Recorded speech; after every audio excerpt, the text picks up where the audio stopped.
Hello everyone, I am doctor Prince sir. Welcome to my channel Shakespeare English classes.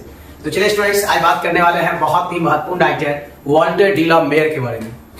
Walter de la mayor एक बहुत ही महत्वपूर्ण poet है। ये आपको 12th बोर्ड का चैप्टर 5 पांचवा चैप्टर जो है 12th बोर्ड के लिए पोएट्री सेक्शन का ये पांचवा चैप्टर है। ये बहुत इंपॉर्टेंट है।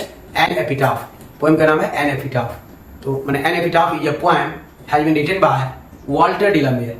तो चलिए वो कुछ वॉल्टर डी ला मेयर के बारे में जानिए। Walter de la Mare was born in 1873, यानी वॉल्टर डी ला मेयर का जन्म 1873 ईस्वी में हुआ था एंड डाइड इन 1956 और मृत्यु 1956 ईस्वी में।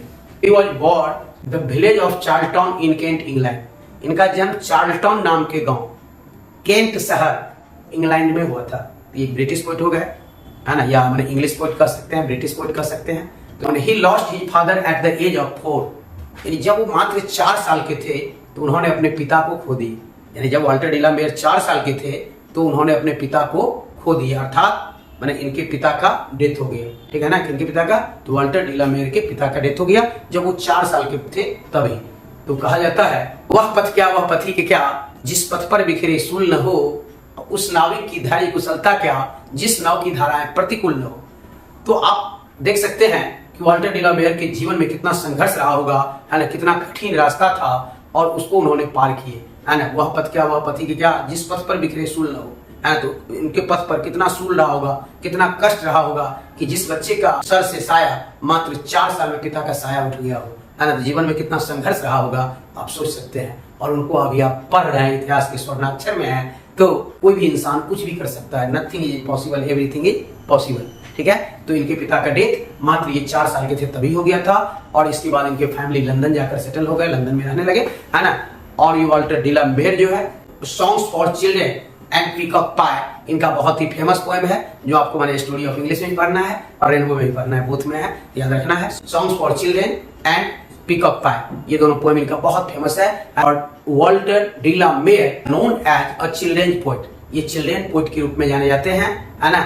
और क्वीन एलिजाबेथ सेकेंड के द्वारा ऑर्डर ऑफ मेरिट से सम्मानित किया गया था 1953 में, है ना। 1953 में क्वीन एलिजाबेथ सेकेंड, है ना, ऑर्डर ऑफ मेरिट से सम्मानित किए थे वॉल्टर डी ला मेयर महोदय को। तो चलिए अब जो है सबका प्रीवियस ईयर क्वेश्चन कुछ बोर्ड पर लिख दिए हैं, उसको एकदम समझिए, है ना, ध्यान से। आपको समझा रहे हैं, जो बात हम मौखिक बोले हैं वही बात आपके बोर्ड पर भी है, तो आपको ध्यान से समझना है। An epitaph has been written by, यानी एन एपिटाफ किसके द्वारा लिखा गया है, तो वॉल्टर डी ला मेयर के द्वारा, मैंने वॉल्टर डी ला मेयर के द्वारा लिखा गया है एन एपिटाफ। ये बहुत ही फेमस है, ये टाइटल है वर्क का।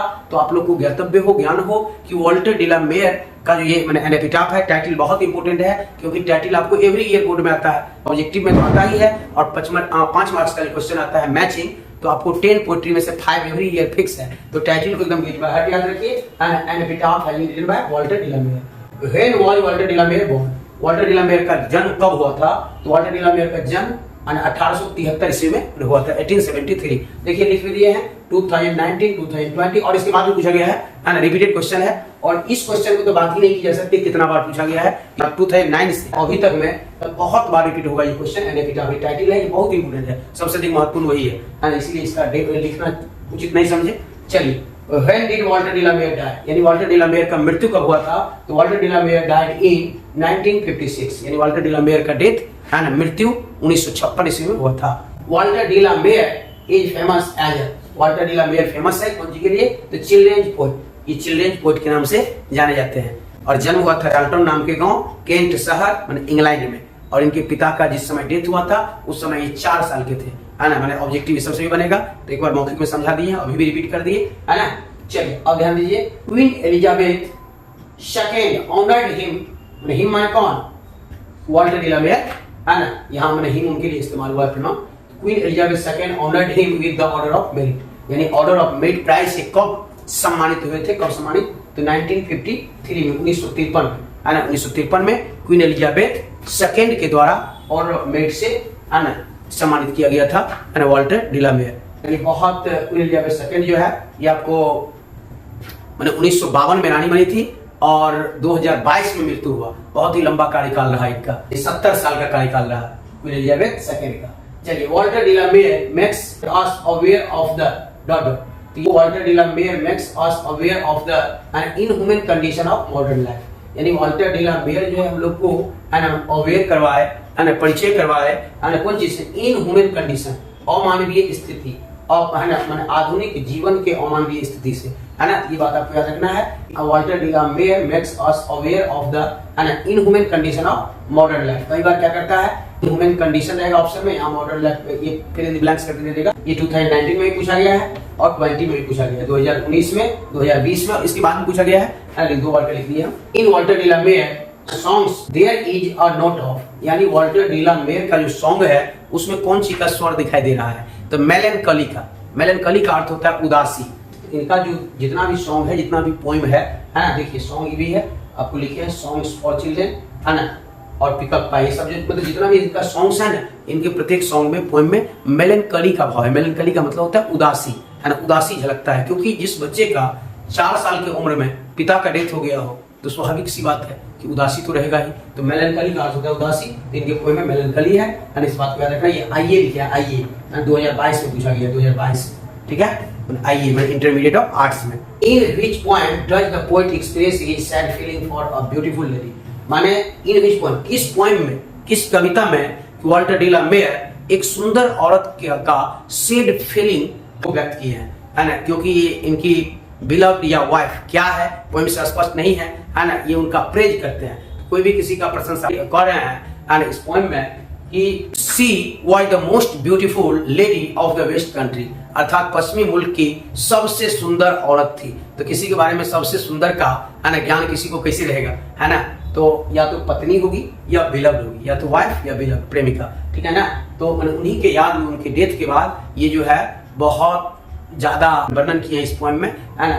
तो कह रहे इन हिज पोएम, तो ये ब्यूटीफुल लेडी का सैड फीलिंग है ना किस पोएम में है, ये है एन एपिटाफ में। ये मात्र में 1 बार का लिखे हैं। ये आपको एक्सप्लेनेशन में भी लाइन पूछा जाता है 4 नंबर वाला क्वेश्चन में, अब प्लस ऑब्जेक्टिव में बार बार रिपीट किया जाता है। ये 2009 से लेकर अभी तक अगर लिखते तो मेरा बोर्ड भर जाता, इतना बार रिपीट है ये लाइन, ठीक है ना। ये मात्र बहुत छोटा पोएम है और इसमें से 3-4 लाइन जो है बार बार रिपीट करता है एग्जाम में, ठीक है, एकदम याद रखना है। अब when I crumble who will remember is taken from, ये कहाँ का लाइन है, तो यहाँ जो है कवि कह रहे हैं कि मेरे मरने के बाद उन्हें कौन याद रखेगा, है ना। अर्थात अगर अभी मैं जिंदा हूँ, है ना, तो मैं इसे याद करता हूँ, लेकिन मेरे मरने के बाद इन्हें कौन याद करेगा, है ना, क्योंकि ऐसा कोई काम नहीं किया है। अर्थात कवि यहाँ बता रहे एन एपिटाफ, और ठीक होता है आपको एपिटाफ का मतलब नहीं समझा है। एपिटाफ का अर्थ होता है कब्र पर लिखा गया जो स्मृति लेख होता है, उसे एन एपिटाफ, एपिटाफ बोला जाता है। एपिटाफ होता है कब्र पर लिखा हुआ लेख। जानते हैं कि किसी को अगर डेड बॉडी को जलाया जाता है, दफनाया जाता है, तो वहां जो मैंने स्मारक बनाया जाता है, उसमें जो लिखा रहता है ना, उसी को इंस्क्रिप्शन को एन एपिटाफ बोला जाता है। तो उस महिला के कब्र के पास, एपिटाफ के पास जाकर कवि ये सब बात जितना वर्णन है ना, उसी का सैड फीलिंग को यहाँ व्यक्त कर रहे हैं। और कवि कह रहे हैं बट, ये भी लाइन बहुत इंपॉर्टेंट है, सुनिएगा, but beauty vanishes beauty what ever rare rare it be, है ना, वह सुंदरता जो है गायब हो जाएगी, खत्म हो जाएगी, सुंदरता नष्ट हो जाती है। But beauty vanishes beauty what ever rare rare it be, है ना, ये सुंदरता जो है मतलब खत्म हो जाती है, गायब हो जाती है। वेनिस माने गायब होना, है ना, तो ये ब्यूटी गायब हो जाती है, लेकिन इंसान के द्वारा किए गए कर्म ही याद रहता है ना, याद किया जाता है लोगों के द्वारा। तो इनके द्वारा कोई ऐसा महान काम नहीं किया गया है जो लोग उन्हें याद रखेगा।